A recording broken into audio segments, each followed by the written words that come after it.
আমাদের মনটা খালি ছটফট করে, কারণ আমাদের পাগল মন। কি মন? পাগল মোহন মন রে, মন কেন উল্টো পাল্টা বলে? ও পাগল মন মন রে, মন কেন মসজিদে না যায় রে? আল্লাহ রে, কোন দুনিয়ায় পাঠাইলাই আমারে? বর্তমানের নারী পুরুষ সমান সমান মাপ, লম্বা চুল কাটিয়া আবার মাথায় লাগাই ক্যাপ। আল্লাহ রে, কোন দুনিয়ায় পাঠাইলাই আমারে? জিন্সের প্যান্ট শার্ট পরিয়া রাস্তা হাইটা যায়, পুলানা মাইয়া ওইটা সিনা বড় দায়। আল্লাহ রে, কোন দুনিয়ায় পাঠাইলাই আমারে? কথা বলেন না কেন? জিন্সের প্যান্ট পরছে, শার্ট পরছে, কপালে এদিক টিপ পড়ছে, কানে পড়ছে দুল, কাছে যা যদি বলেন আবুল, কয় না আমি বিলকিস। আছে না নাই? বুখারী শরীফের স্পষ্ট হাদিস, আল্লাহ রাসূল বলেছেন, কোন পুরুষ যদি নারীর বেশ ধারণ করে আর কোন নারী যদি পুরুষের বেশ ধারণ করে, আল্লাহর লানত তাদের উপরে। কথা বলে ঠিক কিনা? এই জন্য পুরুষ এদিক খেয়াল করেন, পুরুষ পুরুষের পোশাক পরবে যেটাতে পুরুষ বোঝা যায়, নারী নারীর পোশাক পরবে যেটাতে নারীতে বোঝা যায়। আর এর তো স্বাধীনতা পোশাকের থাকার পরেও বাংলাদেশে এদিক খেয়াল করেন, ঢাকা শহরে যাবেন মনে হয় আপনি লন্ডন আমেরিকায় বসবাস করতেছেন। নারীদের আধুনিকতার নামে অশ্লীলতা, কথা কন না, অশ্লীলতার দিকে তারা ধাপিত হচ্ছে। ছেলে মোটর সাইকেল চালায়, মোটর সাইকেল ভাড়া মারে, জানেন আপনারা? কথা কয় না কেন? মোটর সাইকেল ভাড়া মারতেছে, মেয়ে মানুষ যায় চিনা নাই জানা নাই, মোটর সাইকেলের উপরে উঠা এমন কায়দায় চাপে ধরতেছে মনে হয় এখন হুন্ডার ড্রাইভার আসামি। কথা কয় না কে? অথচ ওই হুন্ডা আলা ভাড়াটিয়া সে হুন্ডা দিয়ে ভাড়া মারে তেল তুলে। কথা কর না কে? মেয়ে মানুষ আসছে একটু ভ্যানিটি ব্যাগ দিয়ে সাবধানে বসো, কিন্তু এমন কায়দায় চাপে ধরে মনে হয় মহাখালী কাজী অফিস থেকে এই মাত্র বিয়ে করে আসছে। কথা কর না কে? এরকম কারবার সমাজে আছে না নাই? আর এই সমাজের এই কিছু নোংরা অসভ্য মন মানসিকতা, ভাই কথা বলিনি, নোংরা অসভ্য মন মানসিকতার কিছু মেয়েরাই কিন্তু পোশাকের স্বাধীনতার নামে স্লোগান তোলে। কথা কন না কে? নারীর পোশাকের স্বাধীনতা আছে না নাই? আছে না নাই? পোশাকের স্বাধীনতা সেই যুগের পর থেকে যুগ ছিল, কিন্তু এখন কিছু ডিজিটাল মগামগির জন্ম হয়েছে, এদের মাথায় কিছু আছে কিনা আল্লাহ ভালো জানে। ওরা বলে পোশাকের স্বাধীনতা চাই। স্বাধীনতার নামে কি? যেটুকু পরে আছো ওটুকু পড়তে চাচ্ছ না? উলঙ্গ হয়ে যদি বসবাস করার এতই শখ হয়, ভিসা পাসপোর্ট লাগাইয়া যেই দেশে উলঙ্গ মানুষ বসবাস করে ওই দেশে চলে যাও।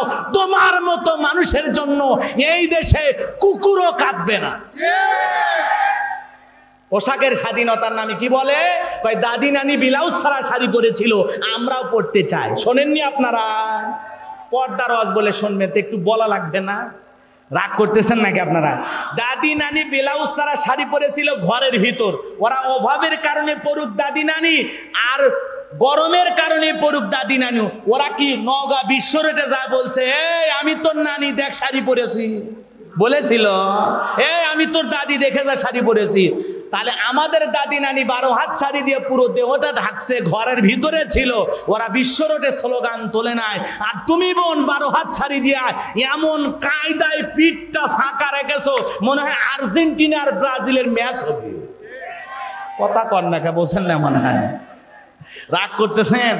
এরকম যারা অসভ্য নোংরা মন মানসিকতা নিয়ে ওঠা বসা করে, এই সমস্ত মানুষেরা পোশাকের স্বাধীনতার নামে মডার্ন সাজতে চায়, গেঞ্জি পইরা প্যান্ট পইরা জিন্সের প্যান্ট পইরা রাস্তাঘাটে বেড়াইতে চায়। মনে রাখবেন, যারা সভ্য মা বাবার জন্ম দেওয়া সন্তান, এরা কোনোদিন অশ্লীলতার নামে নোংরামি করবে না। যেই ঘরে মুসলমান, খেয়াল করেন, যেই যুবক মুসলমান, যেই যুবতী মুসলমান, সে কোনোদিন আধুনিকতার নামে আল্লাহর বিধানকে বৃদ্ধাঙ্গুলি দেখাইতে পারে।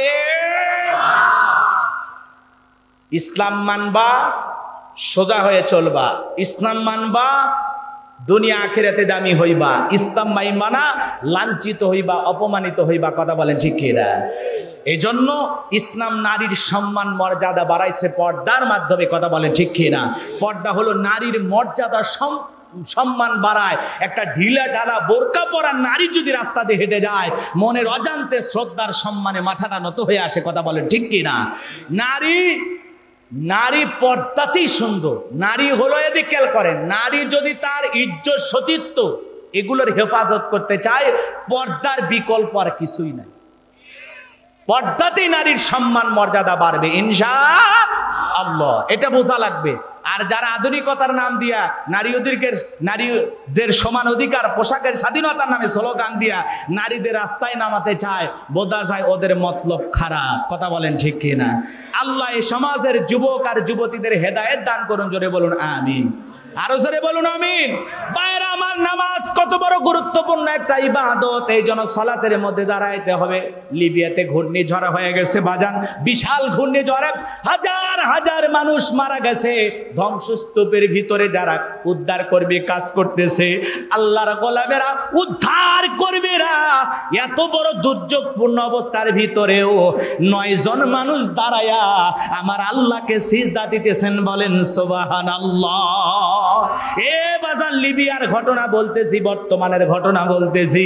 তাহলে চিন্তা করেন, উদ্ধার কর্মীরা এরকম একটা দুর্যোগপূর্ণ জায়গাতে এসে উদ্ধার কাজ করতেছে, যখন সালাতের সময় লিবিয়ার এই উদ্ধার কর্মী মুসলমান ভাইরা আর কাল বিলম্ব করে নাই, তারা নামাজের মধ্যে দাঁড়িয়ে গিয়ে সালাত আদায় করেছেন, বলেন আল্লাহু আকবার।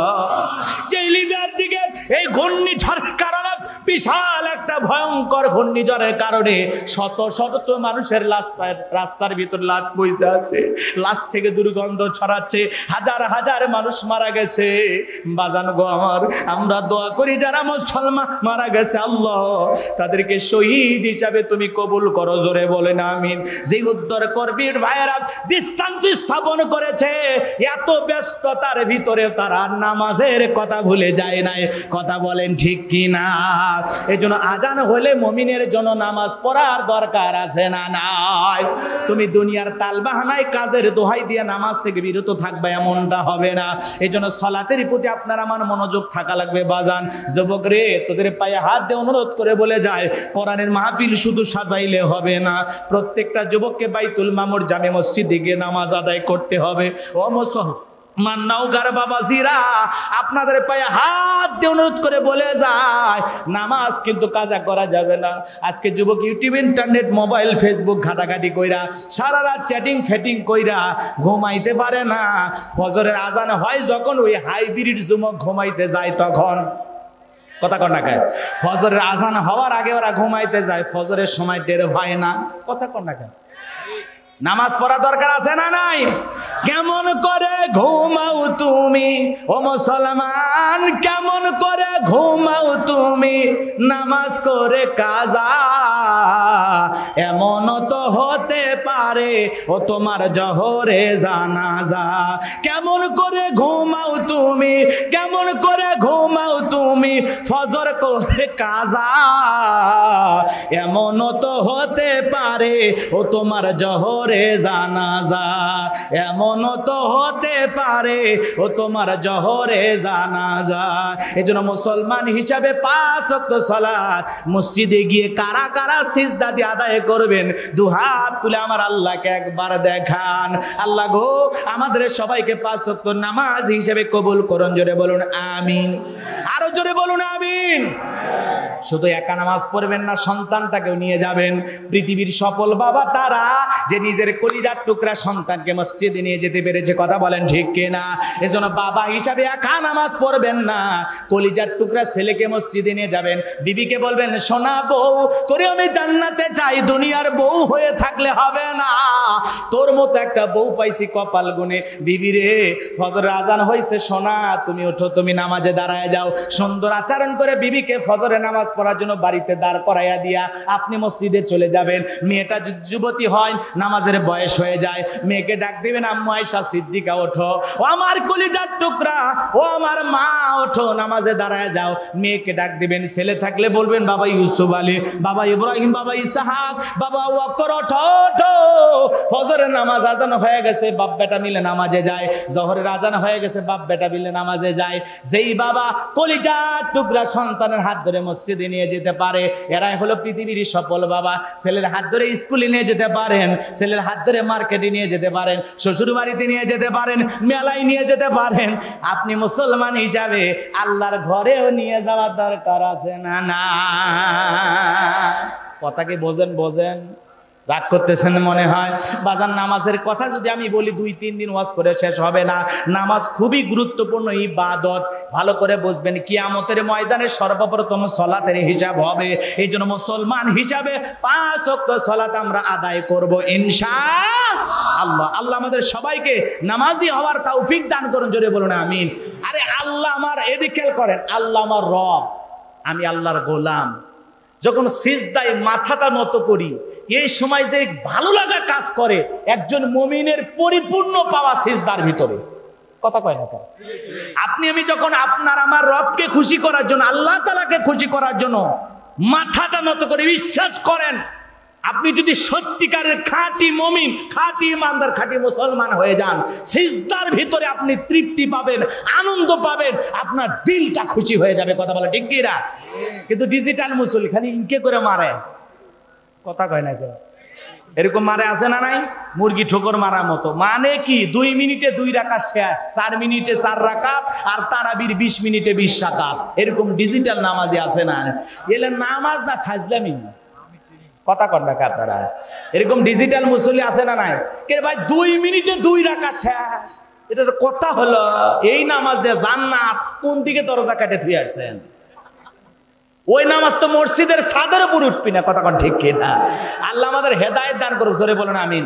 নামাজ আমরা ধীরস্থির ভাবে, বিনয়ের সহিত, নম্রতার সহিত আল্লাহকে খুশি করার জন্য আদায় করব ইনশাআল্লাহ। একটু মনোযোগ দিয়ে সামনের দিকে যাই বাজান। তাহলে 1 নাম্বার গুণাবলী বলেন তো, কাকে রাজি খুশি করার জন্য সালাত আদায় করবেন?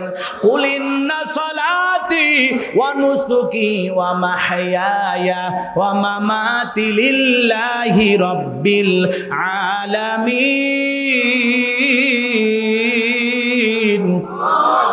নবীজি আপনি বলুন, আমার নামাজ, আমার কুরবানি, আমার জীবন, আমার মরণ লিল্লাহি রাব্বিল আলামিন, আসমান জমিনের প্রতিপালকের জন্য। বলেন আল্লাহু আকবার। তাহলে নামাজ নামাজের মতো পড়ার দরকার আছে না নাই? যদি পড়েন 2টা পুরস্কার আমার আল্লাহ রাব্বুল আলামিন বলেন, ফালিয়াবুদু রাব্ব হাযাল বাইত আল্লাযী আত'আমাহুম মিন জু' ওয়া আমানাহুম মিন খাউফ। আল্লাহু আকবার। আল্লাহ রাব্বুল আলামিন বলেন, এই ঘরের মালিকের ইবাদত করো। ভালো করে শোনেন, আল্লাহ বলেন এই ঘরের মালিকের ইবাদত করো। ইবাদত যদি ইবাদতের মতো করতে পারো বান্দারে, রুকু যদি রুকুর মতো হয়, সিজদাটা যদি সিজদার মতো হয়, নামাজ যদি নামাজের মতো আদায় করতে পারো, আমি আল্লাহ তোমাদের 2টা জিনিস দেব। 1 নাম্বার, তোমার রিজিকের কোনো টেনশন থাকবে না। আমি আল্লাহ রিজিকের ব্যবস্থা করব। যে বান্দা 5 ওয়াক্ত সালাতে মাথা নত করবে আল্লাহর কাছে, আল্লাহ তারে না খাওয়ায়া রাখবে না, আল্লাহ তার জন্য উত্তম রিজিকের ব্যবস্থা করবেন। বলুন সুবহানাল্লাহ।